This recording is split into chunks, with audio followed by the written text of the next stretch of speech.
ನಮಸ್ಕಾರ. Happy verse ಕುಟುಂಬಕ್ಕೆ. ನಾವು ನೋಡುತ್ತಿರುವ ಈ ಜಗತ್ತು, ಮನೆ, ಮರ, ಜನರು ಎಲ್ಲವೂ ಅಣುಗಳಿಂದ ನಿರ್ಮಿತವಾಗಿದೆ. ಆ ಅಣುಗಳೊಳಗೆ ಇನ್ನೂ ಚಿಕ್ಕ ಕಣಗಳಿವೆ. ಅವುಗಳ ಲೋಕವೇ ಕ್ವಾಂಟಮ್ ಫಿಸಿಕ್ಸ್ ಎಂದು ನಾವು ಈ ಕಷ್ಟವಾದ ವಿಜ್ಞಾನ ಸರಳವಾದ ಉದಾಹರಣೆಯೊಂದಿಗೆ ಅರ್ಥ ಮಾಡಿಕೊಳ್ಳೋಣ. ಈ ಗೋಡೆ ನಿಜವಾಗಿಯೂ ಗಟ್ಟಿಯಾಗಿದೆಯಾ ಅಥವಾ ಅದು ಕೇವಲ ಶಕ್ತಿಯ ಆಟವೇ? ನಿಮ್ಮ ದೇಹ ನಿಜವಾಗಿಯೂ ಮಾಂಸ ಮತ್ತು ಎಲುಬ ಅಥವಾ ಅದು ಚಲಿಸುವ ಶಕ್ತಿ ಕ್ಷೇತ್ರವೇ? ನೀವು ಈಗ ಕುಳಿತಿರುವ ಕುರ್ಚಿ, ನಿಮ್ಮ ಕೈಯಲ್ಲಿರುವ ಮೊಬೈಲ್, ನಿಮ್ಮ ಹೃದಯದ ಧಡಕ್ ಧಡಕ್ ಇವೆಲ್ಲವೂ ಕಾಣದ ಶಕ್ತಿಯ ಅಲೆಗಳು ಅಂದರೆ?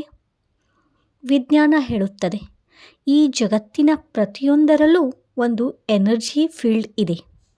Everything is energy. ಅಂದರೆ ನೀವು ಕೇವಲ ಮನುಷ್ಯ ಅಲ್ಲ, ನೀವು ಒಂದು ಶಕ್ತಿ ಕೇಂದ್ರ. ನಿಮ್ಮ ಆಲೋಚನೆ, ನಿಮ್ಮ ಭಾವನೆ, ನಿಮ್ಮ ಮಾತು ಈ ಜಗತ್ತನ್ನು ಪ್ರಭಾವಿಸಬಹುದು. ಇಂದು ನಾವು ತಿಳಿಯೋಣ ಕ್ವಾಂಟಮ್ ಫಿಸಿಕ್ಸ್ ಹೇಳುವ ಆ ಅಚ್ಚರಿ ಸತ್ಯ. ಒಂದು ಕಲ್ಲು ಗಟ್ಟಿ, ಒಂದು ಮರ ಮೃದು, ಒಬ್ಬ ಮನುಷ್ಯ ಚಲಿಸುತ್ತಾನೆ.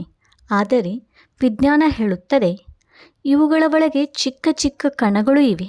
ಅವು ನಿರಂತರವಾಗಿ ಚಲಿಸುತ್ತಿವೆ. ಅಂದರೆ ನಾವು ಗಟ್ಟಿ ಅಂತ ಕಾಣುವುದೂ ನಿಜವಾಗಿಯೂ ಚಲಿಸುವ ಶಕ್ತಿ. ಎಲ್ಲವೂ ಎನರ್ಜಿ. ಶಕ್ತಿ ಕ್ಷೇತ್ರ ಎಂದರೇನು? ನೀವು ಫ್ಯಾನ್ ಆನ್ ಮಾಡಿದರೆ ಗಾಳಿ ಕಾಣಿಸುತ್ತಿದೆಯಾ? ಇಲ್ಲ, ಆದರೆ ಅನುಭವವಾಗುತ್ತದೆ ಅಲ್ಲವೇ? ಅದೇ ರೀತಿ ಮೊಬೈಲ್ ಸಿಗ್ನಲ್ ಕಾಣಿಸುತ್ತದೆಯಾ? ಇಲ್ಲ, ಆದರೆ ಅದು ಇದೆ. ಹೀಗೆ ಪ್ರತಿಯೊಂದು ವಸ್ತುವಿನ ಸುತ್ತಲೂ ಒಂದು ಕಾಣದ ಶಕ್ತಿ ಕ್ಷೇತ್ರ ಇದೆ.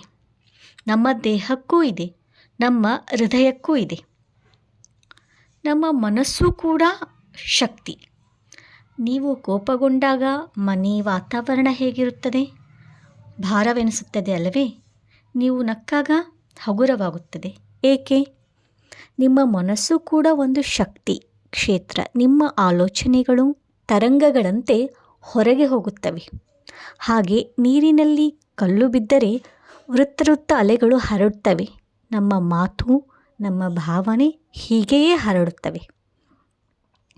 ನಾವೆಲ್ಲರೂ ಸಂಪರ್ಕದಲ್ಲಿದ್ದೇವೆ. ಹೇಗೆ ಒಬ್ಬ ಅಮ್ಮ ದುಃಖಪಟ್ಟರೆ ಮಗು ಕೂಡ ಅಸಹಜವಾಗುತ್ತದೆ. ಯಾಕೆ? ಶಕ್ತಿ ಸಂಪರ್ಕ.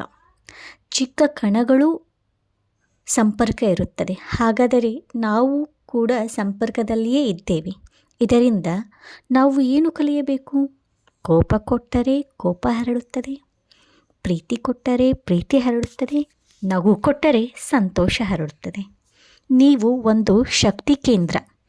ನಿಮ್ಮ ಒಳಗಿನ ಶಕ್ತಿ ನಿಮ್ಮ ಮನೆಗೆ, ನಿಮ್ಮ ಮಕ್ಕಳಿಗೆ, ನಿಮ್ಮ ಸಮಾಜಕ್ಕೆ ತಲುಪುತ್ತದೆ.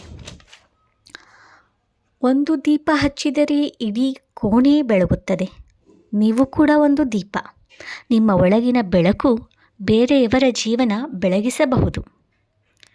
ನಾವು ಕೇವಲ ದೇಹವಲ್ಲ, ನಾವು ಚಲಿಸುವ ಶಕ್ತಿ.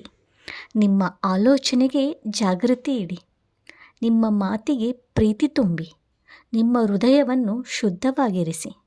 ಈ ಜಗತ್ತು ಕಲ್ಲಿನಿಂದ ನಿರ್ಮಿತವಲ್ಲ, ಶಕ್ತಿಯಿಂದ ನಿರ್ಮಿತವಾಗಿದೆ. ನಿಮ್ಮ ಶಕ್ತಿಯನ್ನು ಪಾಸಿಟಿವ್ ಆಗಿ ಇಡುತ್ತೀರಾ? ಇಂತಹ ಮಾಹಿತಿ ಅಥವಾ ಸಂದೇಶ ಬೇಕಾದರೆ ಹ್ಯಾಪಿ ವರ್ಸ್ ಅನ್ನು ಸಬ್ಸ್ಕ್ರೈಬ್ ಮಾಡಿ. ನೀವು ಒಂದು ಶಕ್ತಿ, ಅದನ್ನು ಪ್ರೀತಿಯಿಂದ ಬಳಸಿ. Thank you.